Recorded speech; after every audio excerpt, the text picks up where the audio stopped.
Taharuki inazidi kutanda nchini Tanzania baada ya mzee Warioba kuvurugwa vibaya. Ujambo na karibu kwa taarifa zetu za Kenyascope, na tafadhali kumbuka kusubscribe. Saa chache baada ya tamko zito kutolewa na Sheikh Said Mwaipopo, mtikisiko wa kisiasa ulienea haraka katika mijadala ya umma, mitandao ya kijamii na majukwaa ya vijana, ukiweka wazi mgawanyiko uliokuwa ukifukuta kimya kimya ndani ya dola ya Tanzania. Kauli hiyo haikuwa tu onyo la kawaida kuhusu chuki, ilikuwa ni ishara ya hatari inayokuwa ambapo mamlaka, historia ya uongozi na vile hofu ya mabadiliko vinagongana waziwazi. Ndani ya tamko hilo, hoja nzito iligusa mizizi ya mgogoro wa kisiasa unaojitokeza upya, ambao ni nani ana haki ya kuongoza mazungumzo ya kitaifa kwa misingi ipi ya kimaadili. Kauli ya Sheikh Mwaipopo akiwa katibu wa Baraza la Habari la Waislamu Tanzania, ama ukipenda BAHAKITA, ilijikuta katika kukemea lugha ya msimamo inayojichochea chuki na uhasama, hususan kauli zinazohusishwa na aliyewahi kushika wadhifa wa juu serikalini ambaye ni Jaji Joseph Sinde Warioba. Uzito wa tamko hilo haukutokana tu na mhusika aliyelengwa, bali na muktadha mpana wa taifa linaloingia katika kipindi cha mpito wa kisiasa, kizazi kipya chenye hasira na kumbukumbu ndefu ya ahadi zilizovunjwa na uongozi unaokabiliwa na changamoto ya uhalali wa kimaadili. Katika hatua ya awali ya mjadala, hoja ilijengwa juu ya hatari ya kauli za chuki dhidi ya serikali na jamii. Hapa ndipo simulizi linapochukua mkondo mpana zaidi wa kihistoria. Tanzania imejijengea sifa ya amani na mshikamano kwa miongo kadhaa, na sifa iliyolindwa kwa nguvu ya dola, sheria kali za vyama vya siasa na udhibiti wa mijadala ya umma. Hata hivyo, nyuma ya pazia hilo na la utulivu kumekuwepo na migogano ya kimfumo, kuanzia mgawanyo wa rasilimali, ukandamizaji wa sauti mbadala, hadi kufifia kwa uwajibikaji wa viongozi waliopita. Sheikh Mwaipopo alipoelekeza lawama kwa mzee Warioba, hoja ilivuka kutoka tahadhari ya kijamii kwenda katika hukumu ya kisiasa. Alieleza kwa msitizo kwa uongozi wa Warioba ulipokuwa madarakani ulishindwa kutoa majibu ya kudhihirisha kwa matatizo ya wananchi, na kwamba kuondolewa kwake kulitokana na udhaifu huo wa kiuongozi. Kauli hii ilifungua tena ukurasa wa historia ambao kwa muda mrefu ulikuwa umefungwa rasmi, lakini haujawahi kusahaulika na wananchi waliobeba athari zake. Na katika historia ya siasa za Tanzania, viongozi waliowahi kushika nafasi za juu wamekuwa na nafasi ya kipekee ya kuendelea kuathiri maamuzi ya kitaifa hata baada ya kuondoka madarakani. Mfumo huu umejengwa juu ya heshima ya wazee wa taifa, lakini pia umezaa utamaduni wa ukimya na kutowajibishwa.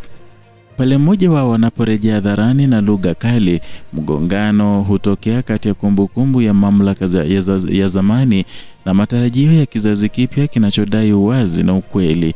Sheikh Mwaipopo aliweka msitizo kwenye dhima ya viongozi kujenga umoja badala ya kuhamisha ama kuhamazisha migawanyiko.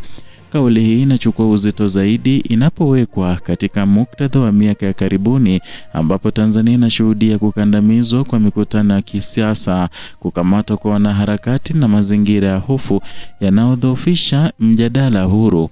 Ndani ya mazingira haya, kila tamko la kiongozi mkongwe linaweza kuwa kichocheo cha mpasuko au faraja ya uongo kwa jamii iliyochoka. Simulizi linaingia katika sura ya kizazi kipya cha Gen Z ambacho Sheikh Mwaipopo alikitaja kama kundi linalohusianisha mzee Warioba na siasa chafu. Hili si tu swala la mtazamo, ni matokeo ya mabadiliko ya kijamii na kiteknolojia. Vijana hawa wamekulia katika enzi za mitandao ya kijamii na vile kumbukumbu za video na nyaraka za kidijitali zinazoonyesha historia bila kuchujwa. Kwao, uhalali wa kiongozi haujengwi kwa vyeo vya zamani, bali na matokeo yanayoonekana na uadilifu unaothibitishwa. Kwa kizazi hiki, kauli zinazoonekana kuhamasisha mgawanyiko zinatafsiriwa kama ishara ya kukosa majibu mapya kwa matatizo ya kisasa.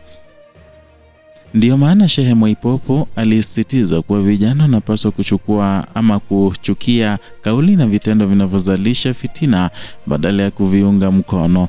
Kauli hii kwa undani wake inaakisi mvutano mkubwa zaidi kati ya mamlaka ya kimila ya kisiasa na nguvu mpya vijana wanaotaka kuvunja mzunguko wa hofu. Kadri simulizi linavyozama zaidi, linagusa pia hatua ya kisiasa za mzee Warioba katika miaka ya karibuni.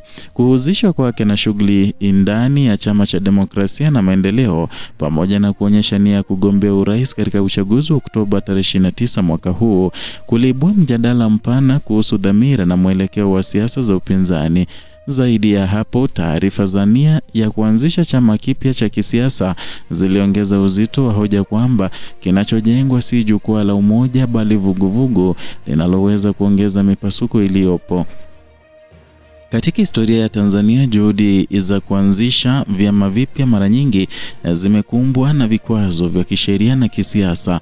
Mfumo wa sasa umeundwa kwa namna inayodhibiti ushindani wa kulinda maslahi ya walioko madarakani, na hivyo kuibuka kwa harakati mpya kutoka kwa kiongozi mkongwe kunachukuliwa na baadhi ya makundi kama tishio na kwa wengine kama jaribio la mwisho la kurejesha ushawishi uliopotea. Ndani ya mgongano huu, kauli za chuki au mgawanyiko zinakuwa silaha rahisi lakini hatari. Tamko la Shehe Mwaipopo linapofikia kilele chake linajenga hoja kwamba umri na uzoefu vinapaswa kuelekezwa katika shughuli za kijamii zenye manufaa, si katika siasa zinazoamsha uhasama. Na hii ni kauli inayogusa kiini cha mjadala wa uwajibikaji wa wazee wa taifa. Na je, historia ya uongozi inapaswa kuwa kinga dhidi ya kukosolewa au mzigo wa maamuzi ya zamani unaopaswa kubebwa hadharani?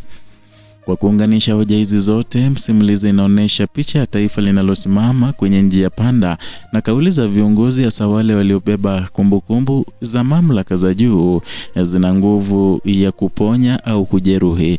Na wakati vijana wanazidi kukataa simulizi za zamani na kudai mustakabali uliojengwa juu ya ukweli na uwajibikaji, basi mfumo wa kisiasa unaonekana kusita kati ya mageuzi na kulinda hali ilivyo.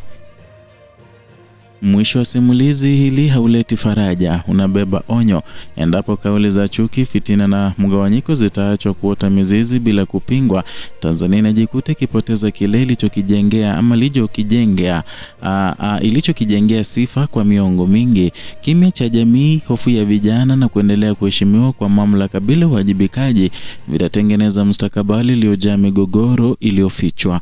Na tamko la Shehe Mwaipopo kwa uzito wake wote linaacha alama isiyofutika kwamba wakati wa kujificha nyuma ya historia umeisha, na taifa linalotaka kuishi kwa amani ya kweli lazima likabiliane na ukweli wake, na hata kama ukweli huo unaumiza.